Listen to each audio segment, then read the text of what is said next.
welcome back to World Crisis Radio. So what you need to do is go to tarpley.net by the end of the week, I think. Go to Act Independent. Go to other websites where you found my things in the past. Nidal Malik Hassan of Virginia Tech, Bethesda, and Fort Hood, a major patsy in a drill gone live. Get yourself above the contending schools of Islamophobes on the one hand and left liberal acolytes of Obama on the other. Don't be a dupe, but assume the standpoint of reason, actually dialectical reason in Plato's sense, and you can see through all this. Now, we've mentioned that one of the purposes of this current media circus around this tragic event is to give Obama a push. Obama really is dithering, right? Obama saw what happened to Lyndon B. Johnson. That's what would happen to him, will happen to him if this is what he does. And we've got now this dithering continuing, which is, we've now had 8 meetings of Obama's War Council, right, this collection of incompetence, still no decision. And the big word this week is 2 important cables have come in from U.S. Ambassador Carl Eikenberry, former 4-star general, former military commander in Afghanistan, who says to Obama, don't send more troops unless and until Karzai confesses, repents, is contrite, and promises no more corruption, gets his brother out of the country. Now, his brother is on the CIA payroll and continues to be on the CIA payroll, so it's essentially the Obama policy of today fighting with the backwash of the Bush policy and other policies going all the way back to Carter, ultimately.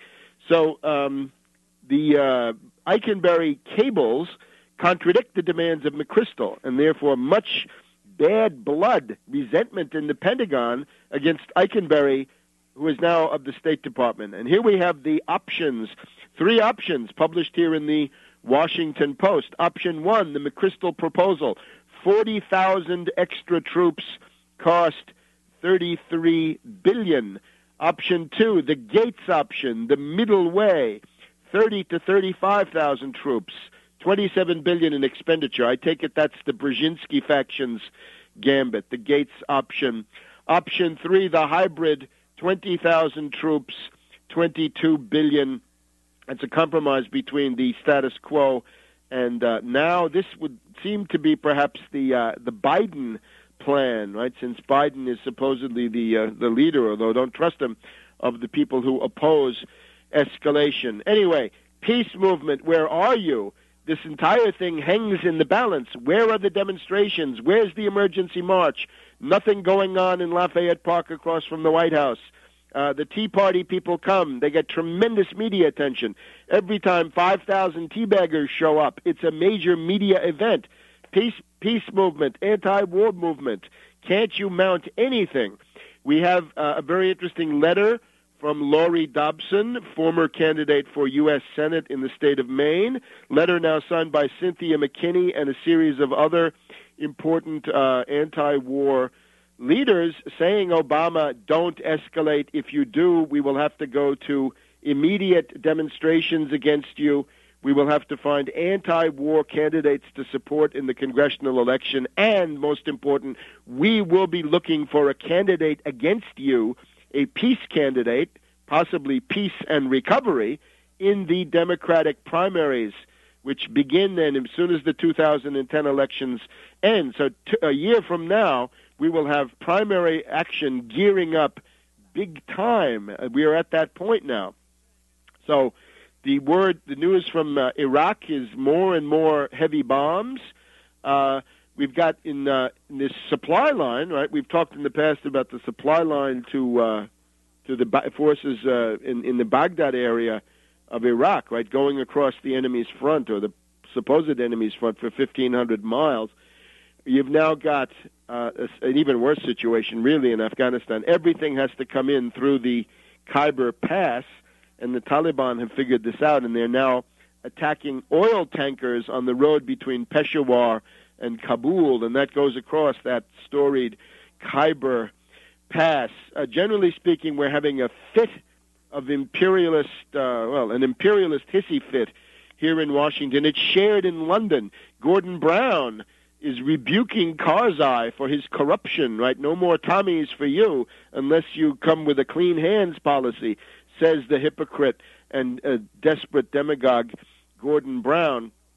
So the question now is, what will Obama do? And rather than sit around and try to puzzle that, it's time to get something going. If there are peace organizations left, they must convene a vigorous, robust, militant demonstration, preferably Lafayette Park across from the White House before the end of the year. And again, I cite Ramsey Clark, December 1990, a fairly decent demonstration across from the White House. And, of course, that did not impress Mad Dog Bush the Elder, people who have been demoralized because the Mad Dog Bush, the younger regime, did not respond to peace marches, fundamentally don't understand that Obama needs left cover in order to subsist. He needs left cover like he needs air to breathe. He is therefore extraordinarily sensitive and vulnerable to peace demonstrations coming from his left, attacking him as a warmonger, an imperialist stooge, and the rest of it, which is all what he is. Now, Obama, as we mentioned, is on his way to the Far East. He's actually in Japan. The interesting prelude to all this is the Korean naval incident. In other words, forces of the DPRK, North Korea, clashing with the naval forces of the ROK, South Korea, in the area of the peninsula.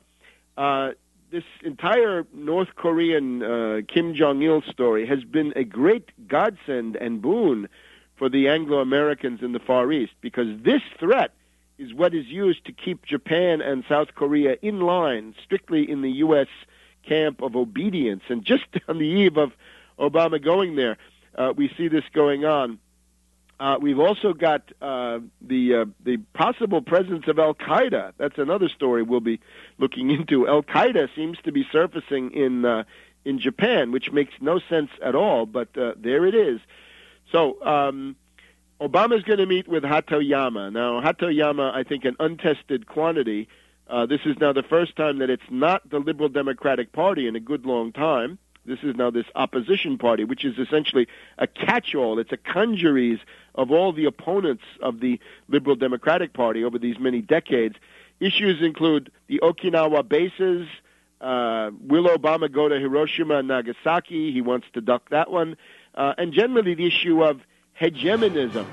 So, and then on to China and South Korea, and we'll be back in just a minute.